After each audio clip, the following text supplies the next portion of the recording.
Indian super league ঘিরে তৎপরতা তুঙ্গে। ভারতীয় ফুটবলারদের ড্রাফটিং শেষ, ঘর গুছিয়ে নিয়েছে ফ্র্যাঞ্চাইজিগুলিও। কিন্তু কোন বিদেশি ফুটবলারকে দেখা যেতে পারে এবারের টুর্নামেন্টে, তা কিন্তু অন্ধকারই রেখেছে ফ্র্যাঞ্চাইজিগুলি। বিদেশি ফুটবলের কোনো নক্ষত্রকে আদৌ আইএসএল এ দেখা যাবে কিনা তা নিয়ে ইতিমধ্যেই সংশয় তৈরি হয়েছে। যাদের সুপার লিগে খেলার সম্ভাবনা প্রবল, হয় তাদের ক্যারিয়ার সায়ান্নে, নয়তো সদ্য অবসর নিয়েছেন তারা। সেক্ষেত্রে টুর্নামেন্টের জৌলুস অটুট থাকবে কি?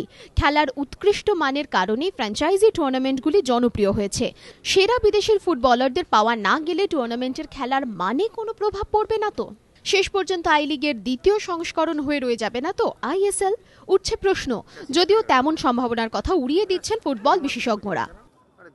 সেটা সময় বলবে। কেন এখন একটা জিনিস আমার মানে লাগছে, যেটা হচ্ছে যে বিদেশি প্লেয়ারগুলো আসছে তারা সবাই খেলা ছেড়ে দিয়েছে। আর আমাদের ভারতবর্ষের ফুটবলে এখন ওয়ার্ল্ড কাপটা দেখার পরে সবাই কিন্তু ফুটবলটা জানে। এখন এই প্লেয়ারগুলোকে কিভাবে নেবে সেটা একটা ফ্যাক্টর থাকছে। আইএসএল ফ্র্যাঞ্চাইজির অনেকগুলিতেই একসঙ্গে পাশাপাশি খেলবেন দুই প্রধানের ফুটবলাররা। যেমন গত মরশুমের মোহনবাগান অধিনায়ক শিলটন পাল আর ইস্টবেঙ্গল অধিনায়ক হরমনজিৎ খাবরাকে ব্যাঙ্গালোরের হয়ে একই সঙ্গে খেলতে দেখা যাবে। সেক্ষেত্রে ডার্বি ম্যাচের জৌলুস কমে যাবে না তো, মানতে নারাজ বিশেষজ্ঞরা। হ্যাঁ, মোহনবাগান ইস্টবেঙ্গলের যে আবেগ সেটা কোনোভাবেই কমবে।